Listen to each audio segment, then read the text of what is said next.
এ ছিল এক দারুণ অভিজ্ঞতা। বাড়ির সবাই মিলে হঠাৎ করে চলে গেলাম একদিন আগ্রা। আর সত্যি সেখানে গিয়ে সম্রাট আকবরের রাজসভা দেখার সৌভাগ্য পেলাম। চারিদিক ঘুরে দেখলাম, ভীষণ ভালো লাগলো। আর আমাদের সাথে একজন গাইড ছিলেন, যিনি আমাদেরকে প্রতিটা মুহূর্ত, প্রতিটা জায়গার বিশেষত্ব বোঝাচ্ছিলেন। তারপর সেখান থেকে আমরা চলে গেলাম রেড ফোর্টের দিকে। রেড ফোর্টের ভেতরটাও ঘুরে দেখলাম, যদিও সেটার বেশি একটা ভিডিও আমার কাছে ছিল না। আর তারপর সেখান থেকে আমরা চলে গেলাম আমাদের সপ্তম আশ্চর্যর মধ্যে একটি আশ্চর্য, তাজমহল দেখতে। তা দেখে চোখ তো আমার ছানা বড়া। কোনোদিনও ভাবিনি সামনে থেকে তাজমহল দেখার সৌভাগ্য হবে।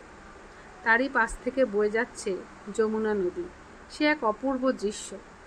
ভাগ্যিস কিছুটা ভিডিও আমার কাছে ছিল, তাই সেটা আজও দেখি আর মনে হলো তোমাদের সাথেও একটু শেয়ার করি, তাই করলাম।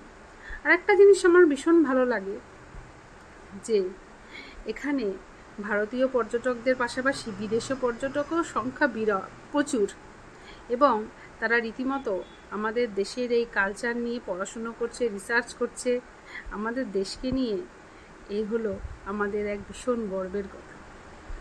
আর এখানকার যিনি গাইড ছিলেন, তিনিও খুব সুন্দরভাবে আমাদেরকে বুঝিয়েছিলেন ভেতরের কারুকার্যতা, মাহাত্ম্য, বাইরের কারুকার্যতা, মাহাত্ম্য, যা অনেক কিছুই আমাদের কাছে অজানা ছিল।